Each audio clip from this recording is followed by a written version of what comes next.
안녕하세요. 팬텀특허 법률사무소 박명은 변리사입니다. 오늘은 창업자를 위한 지식재산권 이슈에 대해서 강의를 드리겠습니다. 먼저 창업자들이 최근에 특허 분쟁에 많이 휘말리고 있는 현실을 감안하여 스타트업들이 최근에 특허 분쟁에 어떤 양상으로 휘말리고 있는지에 대해서 간단히 설명을 드리겠습니다. 스타트업 기업들은 각종 지원 사업에 선정되기 위해서, 그리고 대기업과의 상생을 위해서, 그리고 투자자들에게 투자를 받기 위해서 수시로 본인의 아이템에 대해서 공개를 해야 합니다. 그래서 사업 계획서도 노출이 되고 발표 자료도 많이 노출이 되는 게 현실입니다. 이런 가운데 본인의 아이템이 노출됨으로써 여러 가지 피해를 입고, 특히 특허 출원이 되지 않은 상태에서 본인의 아이템이 노출되었을 때 대기업들이나 기타의 경쟁자들이 먼저 특허 등록을 하고 이를 이용해서 창업자들을 공격하는 사례가 많이 있습니다. 이런 사례에서 보듯이 창업자들이 살아남기 위해서는 본인의 아이템을 사업 설명회 또는 발표를 통해서 노출이 될 때 최소한으로 노출되도록 할 필요가 있습니다. 그리고 노출이 되더라도 본인의 아이템을 지킬 수 있도록 반드시 본인의 아이템을 노출하기 전에는 특허 출원을 하셔야 합니다. 구체적인 사례로 좀 설명을 드려보면요. 창업자들 중에서 제조업을 먼저 예로 들어보겠습니다. 기술 창업자 중에서 제조업을 하시는 분들 중에 본인 아이템에 대해서 설계도를 발표 자료에 아예 삽입을 하시는 분들이 가끔 계십니다. 굉장히 위험한 사례라고 보실 수 있고요. 본인 아이템의 설계도를 직접 발표 자료에 삽입을 하게 되면 특히 치수도 삭제를 하지 않으시고 그대로 공개를 하시는 경우가 있습니다. 왜 이 설계도 자체를 사업 계획서에 삽입을 하셨을까를 생각을 해보면 본인 아이템의 우수성을 알리기 위해서, 그리고 투자를 받기 위해서 간절한 마음에 본인 아이템을 그대로 노출하였다고 생각이 듭니다. 물론 이런 창업자의 심정은 충분히 이해가 가지만 본인의 설계도를 노출하였다는 것은 굉장히 위험한 상황입니다. 이런 상황을 피하기 위해서는요, 가급적이면 전체 설계도를 노출하시는 걸 피하시고 가능하시면 반드시 설명하여야 될 부분만 사시도와 육면도로 설명을 하시면 됩니다. 그리고 전체 도면은 가급적 배제를 하시고요. 어쩔 수 없이 본인의 설계도를 노출한다 하시더라도 반드시 치수는 빼고 노출을 하시는 게 바람직합니다. 그리고 설계도 이외에 전자회로 쪽 하시는 분들이 회로도 자체를 노출하시는 경우가 가끔씩 있습니다. 이 회로도도 마찬가지로 회로도를 노출하시게 되시면 PCB 설계하시는 분들, 그리고 전자부품 전문가들이 몇 명만 뭉치면 금방 본인의 회로를 바로 역설계를 하실 수가 있습니다. 이런 회로를 하시는 분들은 회로도를 바로 하시는 대신에 블록도를 사용을 하시면 됩니다. 블록도라는 것은 사각 박스 안에 실제 회로 부품들을 그리지 말고 사각박스 안에 기능을 한글로 설명을 하시는 그림이 되겠습니다. 예를 들어 컴퓨터를 예로 들어보겠습니다. 컴퓨터의 구성 요소들, 전자부품들을 실제로 회로도로 그리시는 대신에 박스를 여러 개 치십니다. 박스를 치시고 박스끼리 연결을 하십니다. 연결을 하셔서 박스 하나에는 입력부, 박스 하나에는 연산부, 하나에는 제어부, 또 하나에는 출력부, 이렇게만 기재를 하셔서 나머지는 설명으로 대체를 하셔도 충분합니다. 만약에 이 설명을 들으시는 분이 회로도를 제출하라고 요청이 왔을 때는 심각하게 고려를 해보셔야 되겠지만, 그런 상황이 아니라면 굳이 상대방이 요청하지도 않는데 본인의 회로도를 직접 다 노출하시는 것은 반드시 지양하셔야 될 그런 사항이 되겠습니다. 마지막으로 소프트웨어 하시는 분들이 본인의 알고리즘, 순서도입니다. 이 순서도를 또 사업계획서에 그대로 노출하시는 분들이 가끔씩 계십니다. 이 순서도는 그 프로그램 개발자들이 알고리즘을 보면 바로 코딩을 할 수 있는 아주 위험한 도면이라고 하겠습니다. 그래서 이런 경우에도 하나의 팁을 드리자면, 예를 들어서 순서도가 10단계로 이루어졌다고 가정을 하겠습니다. 그러면 실제로 사업계획서에 노출하실 때는 10단계에 해당되는 순서도를 다 그리지 마시고요. 10단계를 전체적으로 분류를 합니다. 구분을 지어서 한 3단계 내지 4단계로 묶어서, 예를 들어서 1, 2, 3, 4단계를 하나의 단계로 묶으시고요. 이 1, 2, 3, 4단계를 통합할 수 있는 문구로 대처를 하시면 됩니다. 추상화시키고 대표적인 단어로 표현을 하시면 한 서너 개 정도의 단계는 한 단계로 뭉칠 수 있습니다. 그래서 1단계를 한 3단계 정도로 작업을 해서 재배열을 하시고 재배치를 하셔서 순서도를 그리신다면, 그 순서도가 노출이 되더라도 그런 추상적인 표현으로는 바로 코딩을 할 수 없는 그런 상태가 될 것이라고 생각을 합니다. 그래서 이 정도만 지켜주시더라도 창업자분들이 본인의 아이템이 노출되어서 특허 분쟁에 휘말리는 상황을 피하실 수 있을 거라고 생각이 듭니다. 제일 중요한 것은 이런 발표나 사업계획서를 제출하시기 전에 반드시 특허 출원을 하시는 게 중요합니다. 특허 출원을 하지 못하시더라도 본인의 아이템을 공개하지 않으시는 게 중요하고요. 가급적이면 공개 전에는 반드시 특허 출원을 하실 것을 추천을 드립니다. 자, 그 다음으로는 특허 지원 사업에 대해서 좀 설명을 드리겠습니다. 많은 창업자분들이 특허 지원 사업에 대해서 문의를 하시는데요. 2016년도쯤이라고 생각이 듭니다. 그때쯤에 출원 지원 사업들이 대폭으로 정리가 됐습니다. 예전에는 부산 테크노파크, 부산 지식재산센터와 발명진흥의 부산지회, 부산 남부 지식재산센터에서 출원 지원 사업이 굉장히 많았습니다. 그래서 창업자분들도 많은 혜택을 입었었는데요. 2016년 정도부터 이런 출원 지원 사업들이 대부분 정리가 됐습니다. 어떻게 정리가 됐느냐 하면은 단독의 출원 지원 사업 대신에 특허 맵 지원 사업, 또 해외 출원 지원 사업, 이런 코드로 다 묶여서 재편이 됐습니다. 그래서 현재는 울산에 있는 울산 테크노파크 지식재산센터, 거기 이외에는 단독의 출원 지원 사업은 없는 것으로 알고 있습니다. 이런 출원 지원 사업이 없어지는 대신에 사업 명칭이 재편된 게 IP 경영지원단, IP 나래, 그 다음에 IP 디딤돌 같은 꼭지별 사업으로 재편이 됐습니다. 이런 구체적인 사업들이 어떤 사업인가는 제가 뒷부분에서 설명을 다시 드리겠습니다. 변경된 사업들은 대부분 특허맵 중심입니다. 창업자분들도 특허맵이 필요합니다. 특허맵이 뭔가 하면은요, 내가 하고 있는 아이템에 대한 기술 분야를 전체적으로 기술 분류를 합니다. 대분류, 중분류, 소분류로 분류를 하고 각 분류 안에 해당되는 특허들을 찾아냅니다. 찾아내서 이런 기술 분야에는 이러한 중요 특허들이 있다. 그 다음에 어떤 나라에서 출원을 많이 했다. 그 다음에 출원 경향은 시대가 변하면서 시간이 가면서 특정 기술 분야로 몰리고 있다. 뭐 이런 경향을 그래프로 그려주는 이런 게 바로 특허맵이 되겠습니다. 이런 특허맵이 창업자 입장에서도 반드시 필요합니다.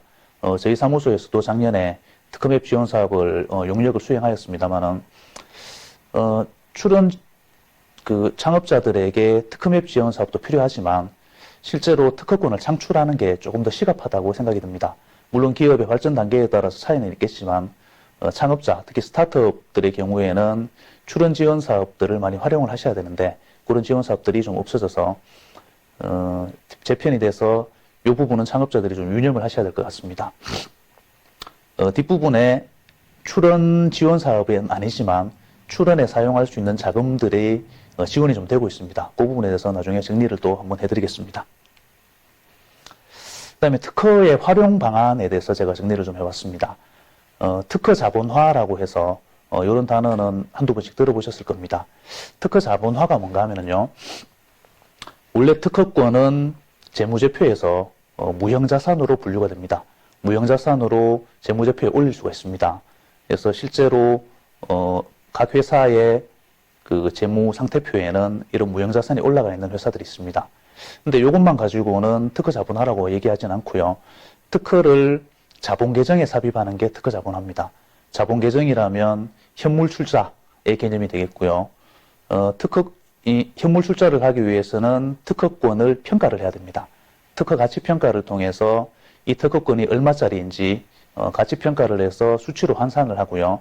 그다음에는 이 수치 환산된 특허 가치 평가 내용을 가지고 법원의 승인을 얻어야 됩니다. 법원의 승인을 득하면은 각 회사의 담당 회계사무소에서 자본 계정에 이런 특허권을 올릴 수 있게 됩니다. 근데 이를 위해서는 반드시 가치 평가가 필요하고요. 가치 평가는 전문가들의 영역이고 또 그들이 산출해내는 기준이 다 정해져 있습니다. 대표님들이 유념하실 것은요. 특허를 이렇게 자본화로 활용할 수도 있구나라는 점을 미리 아셨으면 좋겠고요. 특허 자본화를 위해서는 몇 가지 팁이 좀 필요합니다. 팁 중에서 제일 중요한 것은 법인이든 개인이든 특허 자본화를 위해서는 처음에 특허 출원을 하시고 특허권을 받으실 때는 개인 명의로 하셔야 된다는 겁니다. 대표자 개인 명의로 특허를 받으시고 나중에 특허 자본화를 할 시기가 되면은 법인으로 이전을 하면서 특허의 가치를 평가하시면 됩니다. 그런 중요한 사항들은 미리 좀 숙지를 하셔서 나중에 특허 자본화를 본인의 경영에 활용을 좀 하실 수 있으면 좋겠습니다. 그 다음에 특허 가치 평가, 담보대출 이런 것들은 최근에 좀 이슈가 되고 있는 사항들이고요.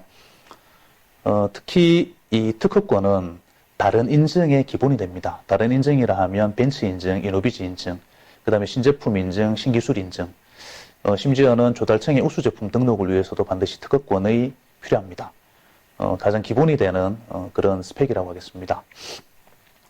그 다음에 패키지 특허라는 단어를 여러분들이 기억을 좀 하셨으면 좋겠습니다.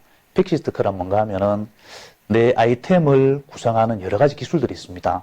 하나의 기술로도 여러 가지 카테고리를 표현할 수 있습니다. 예를 들면 물건의 발명, 제품 발명으로 특허를 받으실 수도 있고요. 그 제품을 제조하는 방법, 공법으로 특허를 받으실 수도 있습니다. 그리고 하나의 제품으로도 여러 가지 옵션으로 또 특허가 가능합니다. 이렇게 다양한 카테고리 또는 다양한 실시에로 각각 특허를 받아서 패키지 형태로 마치 하나의 패키지 형태로 여러 가지 특허권들을 하나로 뭉쳐서 특허권을 창출을 하고 또 이대로 사고 팔고 라이센스를 주고 이렇게 하는 것이 바로 패키지 특허가 되겠습니다. 패키지로 특허를 관리해야 되는 이유는요. 대부분의 기업들이 한 건의 특허로 특허 한 건으로는 완벽히 거래사회에서 자신의 아이템을 지키기 힘듭니다. 여러 가지 회피 설계도 있을 거고요. 다른 기업에서 다른 유사 기술들을 개발을 해서 이걸로 특허 출원을 해서 경쟁 특허를 만드는 경우도 있습니다.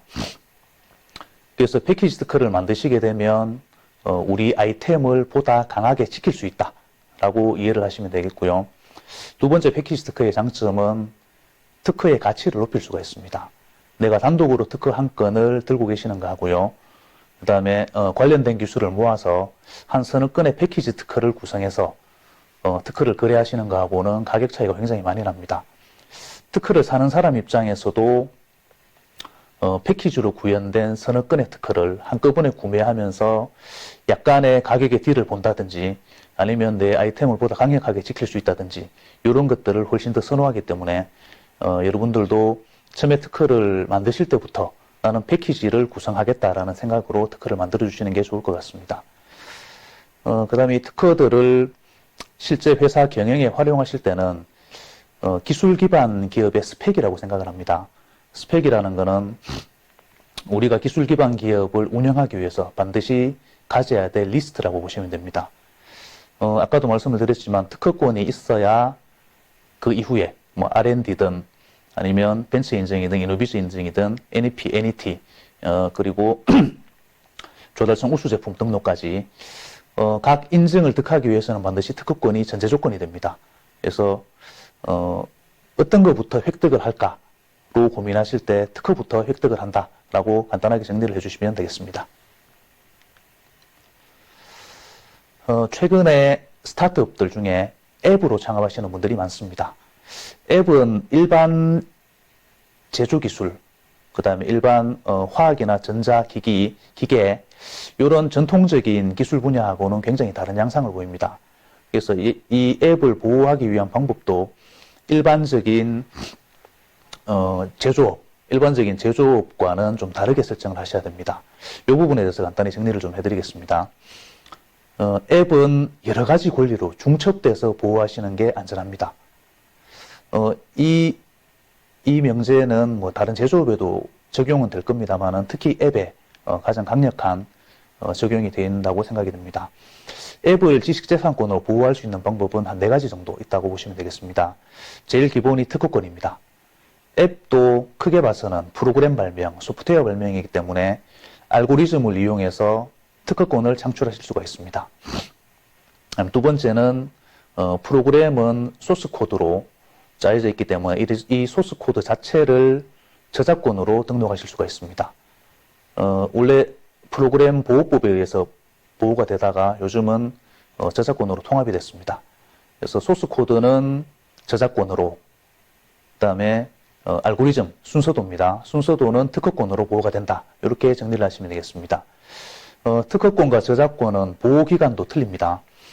보호기간도 틀리고 발생 방법도 틀리고 권리 행사 방법도 틀리고 민형사적인 구제 방법도 틀립니다. 그래서 이렇게 중첩적으로 권리를 받아 놓으시면 예를 들어 특허권으로 보호가 미흡한 부분을 저작권으로 보충을 하실 수가 있습니다. 그럼 저작권으로는 보호할 수 있지만 특허권 같이 강력한 보호가 안 되는 분야도 있습니다. 그래서 저작권과 특허권을 반드시 중첩적으로 받으시는 게 좋겠습니다. 저작권은 여러분이 조금만 알아보시면 한국저작권위원회라는 국가기관에서 등록을 대행하고 있습니다. 그래서 굳이 저희 같은 특허사무소에 저작권 등록을 의뢰를 안 하시더라도 본인이 직접 하시면 저작권위원회에 내는 수수료 5만 원 정도, 그 정도면 충분히 본인이 직접 등록을 하실 수가 있습니다. 한국저작권위원회를 메모를 해놓으시고 네이버나 다음 같은 포털 사이트에서 반드시 홈페이지를 들어가 보셔서 연락처를 확인하시고 그다음에 저작권 등록을 하실 게 있으면 반드시 그 상담 전화로 전화를 하셔서 내 아이템을 저작권으로 등록하기 위해서는 어떤 절차를 밟아야 됩니까? 라고 물어보면 아주 친절하게 상담을 해드릴 겁니다. 그 다음에 상표권으로 보호가 됩니다. 앱의 명칭이 있습니다. 여러분들 잘 아시다시피 직방과 다방 이런 부동산 관련 사이트들이 상표권 분쟁으로 굉장히 서로의 출혈을 일으키고 있다는 그런 뉴스를 보셨을 겁니다. 앱은 명칭이 굉장히 중요합니다. 앱을 출시할 때 앱의 명칭을 붙여서 출시를 하시게 되는데요.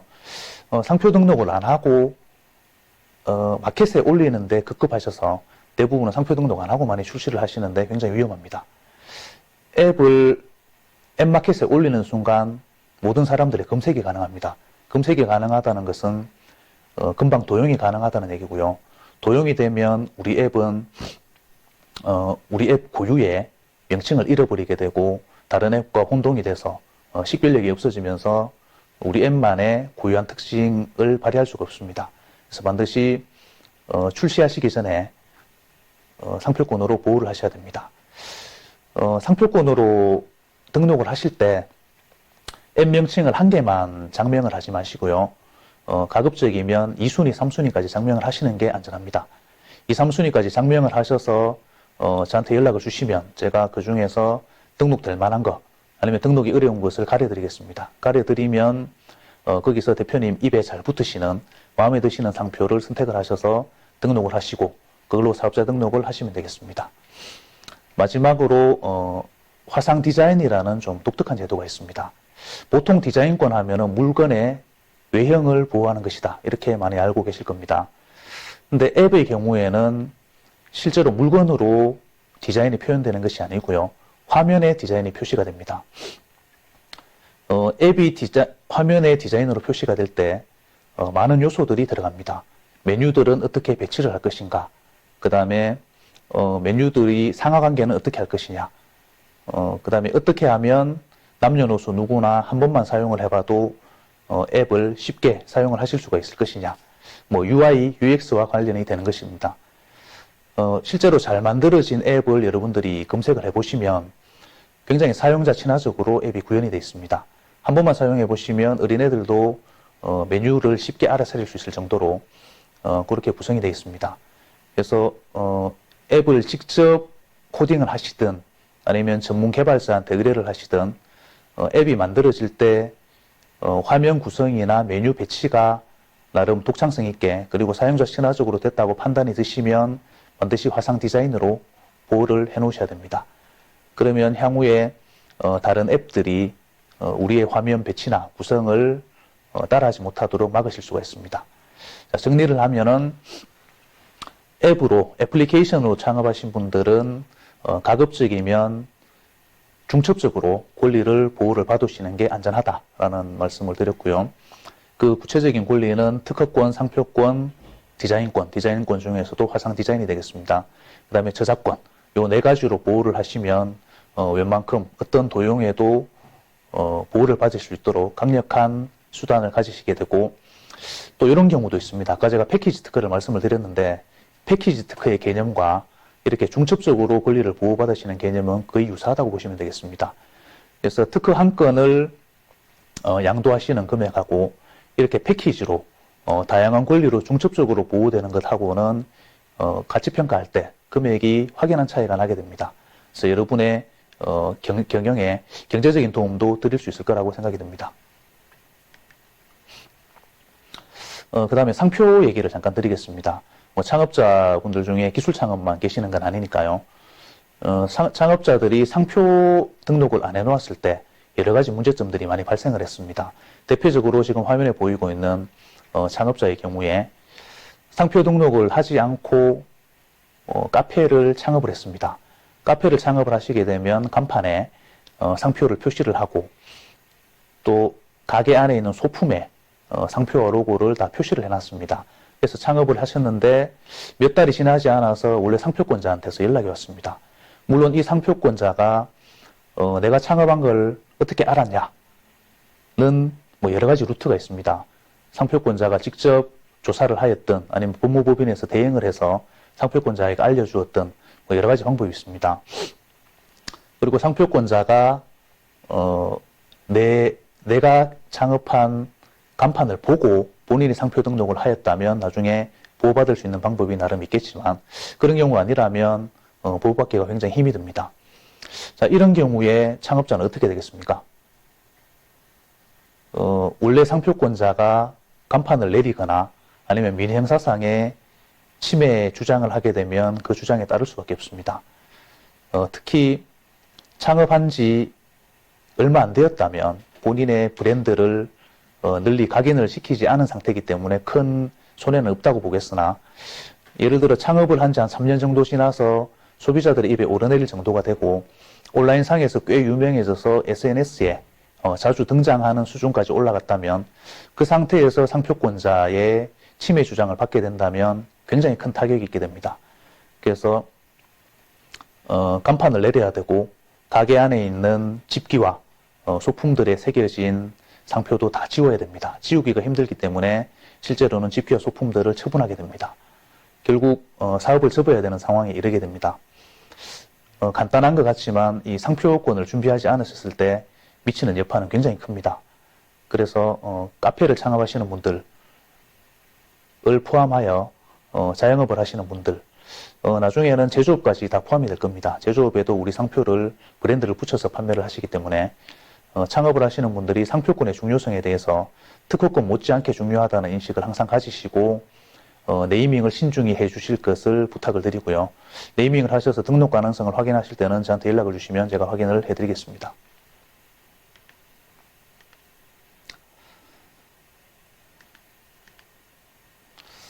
자, 마지막으로 특허를 받으셨을 때 이 특허를 사업계획서에 어떻게 활용을 하시는지에 대해서 간단히 설명을 드리겠습니다. 변리사한테 돈을 주고 돈을 들여서 특허를 만들었습니다. 이 특허를 그냥 실적으로만 사용하기에는 뭔가 아쉽지 않습니까? 이 특허를 가지고 R&D나 각종 지원 사업의 사업계획서에 활용을 하실 수가 있습니다. 그 사례를 제가 이 화면에서 좀 보여드리겠습니다. 특허 문서는 현재 보이시는 것 같이 이런 순서로 문서가 작성이 되어 있습니다. 이 문서를 보시면 아주 기술 문서의 전형이 되겠습니다. 기술 문서가 종래 기술의 문제점, 뭐 논문도 마찬가지겠습니다만은 현재 어떤 기술이 나와 있는데 이런 게 문제가 되기 때문에 내가 어떻게 해결을 하겠다라는 순서로 문서가 작성이 되어 있습니다. 이 문서를 보시면 이런 논리 구조라면 이 구조를 가지고 기술 창업을 포함한 각종 지원 제도와 R&D 지원 사업의 카피 앤 페이스트까지는 아니더라도 참조 정도는 하실 수 있다라는 생각을 하셔야 됩니다. 구체적으로 종래 기술의 문제점으로는 특허 문서 안에 다 적혀 있습니다. 뭐 돈이 많이 든다든지 불편하다든지 구식이라든지 뭐 여러 가지가 있겠죠. 요런 문제점이 제시가 되고 나면 그 다음에는 그러면 내가 어떤 과제를 해결할 것이냐 과제를 적습니다. 과제를 적고 나서는 효과를 적습니다.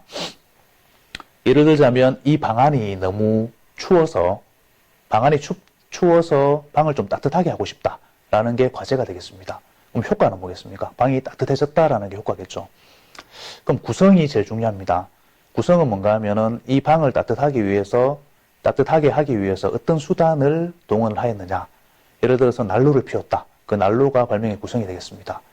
이런 순서대로 특허 문서가 작성이 되어 있기 때문에 바로 다른 기술 문서에 활용을 하실 수가 있습니다. 예를 한번 들어보겠습니다. 요 특허는 저희 사무소에서 대리를 했던 건인데요. 지금 등록이 됐기 때문에 뭐 공개를 해도 됩니다. 인터넷에도 다 떠 있습니다. 요 특허를 받으신 특허권자는 청년창업사관학교 4기생으로 알고 있습니다. 장난감을 만드시는 분인데요. 조립식 연발 총을 만드신 분입니다. 요 특허 문서를 가지고 사업계획서에 어떻게 활용을 하는지를 보겠습니다. 특허 문서에 보면은 종래 기술의 문제점들이 적혀 있습니다. 비비탄 총에 대해서 집중적으로 공격을 했습니다. 비비탄은 다칠 염려가 있다, 삼킬 염려가 있다, 연발은 가능하지만 너무 위험하다, 뭐 등등입니다. 그 다음에 해결하고자 하는 과제, 총의 작동 원리를 좀 알 수 있도록 하자. 즉 조립식으로 만들자는 얘기입니다. 그 다음에 효과는 연발 사격이 된다. 뭐 누구든지 조립과 분해가 간편하다. 이런 게 되겠습니다. 발명의 구성은 그림으로 표현하시는 게 좋습니다. 그림으로 붙이시고 요 그림을 보시면 작동 원리는 쉽게 이해가 하실 거라고 생각이 듭니다. 고무줄을 걸고 돌아가는 형태로 방아쇠를 당기면 4발까지 연발이 되는 그런 형태가 되겠습니다. 요렇게 특허 문서를 그대로 썩히지 마시고요. 그대로 장롱 속에 두지 마시고 특허 문서를 꺼내서 사업계획서로 반드시 활용을 하시기를 추천을 드립니다. 사업계획서의 양식을 보시면 기술 관련된 부분은 특허 문서의 목차와 크게 다르지가 않습니다. 순서만 다를 뿐이죠. 특허 문서에서 해당되는 부분을 찾으셔서 그리고 특허 문서의 도면을 활용을 하셔서 사업계획서에 적으신다면 사업계획서 적으시는 게 훨씬 더 용이하시고 보다 질 높은 사업계획서를 적으실 수 있을 거라고 생각이 듭니다. 그 다음에 아까 처음에 말씀드렸던 지원사업을 간단히 말씀드리고 마무리를 하겠습니다. 현재 발명진흥위에서 운영하고 있는 사업으로 IP나래가 있습니다. IP나래는 7년 이내의 창업자들이 특허맵과 특허 출원을 지원받으실 수 있도록 대략 지원 금액이 한 2천만 원 정도 되겠습니다. 자부담이 조금 있습니다. 현물과 현금의 자부담이 조금 있습니다. 요 지원 사업은 특허맵뿐만이 아니고 특허 출원까지 한 건 지원이 되기 때문에 창업자들한테는 가장 안성맞춤인 그런 사업이 되겠습니다. 1년 내내 사업이 진행이 되고요. 물론 예산이 소진되면 사업은 중단이 됩니다. 이 사업을 수행하는 기관은 부산에 있는 부산발명진흥회 부산지회 부산지식재산센터가 되겠습니다. 제가 연락처까지 적어드렸으니까 이 공고가 뜨는지를 반드시 확인을 하시고 공고가 뜨면은 지원을 한번 해보시면 좋겠습니다. 그 다음에 IP 바로 지원 서비스라는 것은 IP 나래를 할 정도까지는 안 되지만 나름 약식 맵이 필요하다, 간단한 맵이 필요하다라고 하실 때는 이런 IP 바로 지원 서비스를 활용하시면 되고요. IP 바로 지원 서비스를 이용하시면 PCT 출원, 그 다음에 해외 특허 출원과 해외 상표 출원이 가능합니다. 그래서 해외 진출 때문에 해외 출원이 필요하신 분들은 이 지원 사업을 활용을 하시면 되겠습니다. 마찬가지로 부산 지식재산센터에서 하고 있습니다. 자, 이상은 맵과 주로 관련된 내용이었고요. 그러면 출원 지원 사업은 다 사라졌느냐? 물론 사라졌습니다. 단독의 사업은 사라졌지만 다른 지원 사업에 끼어서 있는 사업들이 있습니다. 그리고 북구만 예외적으로 출원 지원 사업들을 운용을 하고 있습니다. 신청은 아까 말씀드렸던 부산 지식재산센터에 하시면 되겠습니다. 근데 북구 지원 사업은 북구청에서 예산을 태워서 하는 사업이기 때문에 북구에 본사 또는 연구소가 있는 기업만 해당이 되겠습니다. 그 다음에 패스트 트랙이라고 해서 사업화 신속 지원 사업을 부산 테크노파크에서 진행을 하고 있습니다. 이 사업은 원래 특허 출원을 위한 사업은 아니고요. 3천만 원 정도 뭐 시제품 제작 등등을 위해서 지원을 해주는 사업인데, 이 금액 중에 지원 사업 금액의 한 30% 정도는 특허권 창출에 전용을 할 수 있도록 설계가 되어 있습니다. 그래서 이 사업을 따시면 특허 출원으로 비용을 좀 소진을 하셔도 되겠습니다. 그 다음에 혁신성장 바우처 지원 사업이라는 또 사업이 있습니다. 저도 이런 사업이 뜰 때마다 특허 출원이 가능한가를 확인을 하고, 확인해서 가능하다면 이렇게 긁어 놓습니다. 여러분들도 지원 사업을 보시면서 혹시 출원 지원까지 가능하면 저한테 또 좀 알려주시면 제가 사례를 드리겠습니다. 이 사업도 마찬가지로 최대 3천만 원까지 지원이 되는데 일부를 특허 출원 지원 사업에 활용을 하실 수 있는 그런 지원 사업이 되겠습니다. 제 강의는 이걸로 마무리를 드리고요. 오늘 말씀드렸던 내용들을 잘 숙지를 하셔서 충분히 활용하실 수 있는 스마트한 창업자가 되시면 좋겠습니다. 이상입니다.